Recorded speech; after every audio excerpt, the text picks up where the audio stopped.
മലയോര എക്സ്പ്രസ് ന്യൂസിന്റെ സ്വാഗതം. ഇന്ന് നമ്മൾ നിൽക്കുന്നത് അങ്ങാടിക്കടവ് അയ്യങ്കുന്ന് പഞ്ചായത്തിലെ 4-ാം വാർഡായ വാണിയപ്പാറയുടെ തെരഞ്ഞെടുപ്പ് കേന്ദ്രത്തിലാണ് നിൽക്കുന്നത്. നമുക്ക് പ്രദേശങ്ങളൊക്കെ ഒന്ന് ചുറ്റി നോക്കാം. നമ്മുടെ 4-ാം വാർഡിന്റെ UDF സ്ഥാനാർത്ഥിയായ ഷിബോ കൊച്ചുവേലിക്കകത്താണ്. നമുക്ക് ഷിബോച്ചേട്ടൻ, മത്സരങ്ങളൊക്കെ എങ്ങനെ? മത്സരങ്ങൾ രാവിലെ 7 മണിക്ക് തന്നെ കൃത്യം പോളിംഗ് തുടങ്ങി. രാവിലെ ചെറിയ തിരക്കുണ്ടെങ്കിലും പിന്നെ ഒരു 9 മണിയോട് ചെറിയൊരു ഗ്യാപ്പ് വന്നു.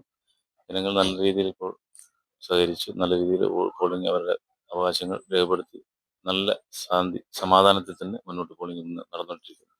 വിജയപ്രതീക്ഷയൊക്കെ 100% വിജയപ്രതീക്ഷയാണ്. നമ്മുടെ വാണിയപ്പാറ വാർഡിലെ LDFന്റെ സ്ഥാനാർത്ഥിയാണ് സഹിച്ചേട്ടൻ. സഹിച്ചേട്ടനോട് അവസ്ഥകളൊക്കെ ചോദിച്ചറിയാം. സഹിച്ചേട്ടൻ, എങ്ങനെയുണ്ട്? ഇലക്ഷൻ വളരെ ശാന്തമായിട്ടും വളരെ സ്മൂത്തായിട്ടും മുന്നോട്ട് പോയിക്കൊണ്ടിരിക്കുകയാണ്. സമാധാനപരമായിട്ടുള്ള ഒരു ഇലക്ഷനാണ് ഇപ്പോൾ കാണുന്നത്. വളരെ ഒത്തിരി ആൾക്കാർ ഇപ്രാവശ്യം വോട്ട് ചെയ്യാൻ വേണ്ടി വന്നിട്ടുണ്ട്. എന്താണല്ലോ ഇന്ത്യൻ ജനാധിപത്യത്തിന് തന്നെ അതിൻ്റെ ഒരു ഉയർച്ചയും അതിൻ്റെ ഒരു കാഴ്ചപ്പാടും ഭംഗിയൊക്കെയാണ് ഈ ഇലക്ഷനോട് കാണിച്ചിരുന്നത്. വിജയപ്രതീക്ഷ? തീർച്ചയായിട്ടും വിജയപ്രതീക്ഷ ഇല്ലാതെ മത്സരത്തിലില്ലല്ലോ. നല്ല വിജയപ്രതീക്ഷ? നല്ല വിജയപ്രതീക്ഷയുണ്ട്. Okay, thank you. ചേച്ചി, ഇലക്ഷൻ പരിപാടികളൊക്കെ എങ്ങനെയുണ്ട്? ഇലക്ഷൻ പരിപാടികൾ അടിപൊളിയായിട്ട് പോകും. എങ്ങനെയുണ്ട് വോട്ടിന്റെ ഇന്നത്തെ?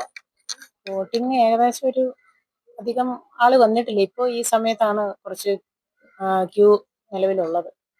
വിജയപ്രതീക്ഷ? വിജയപ്രതീക്ഷ നന്നായി ഉണ്ട്. ജയിക്കുമെന്നുള്ള പൂർണ്ണ വിശ്വാസം? ഉത്തമ വിശ്വാസമുണ്ട്.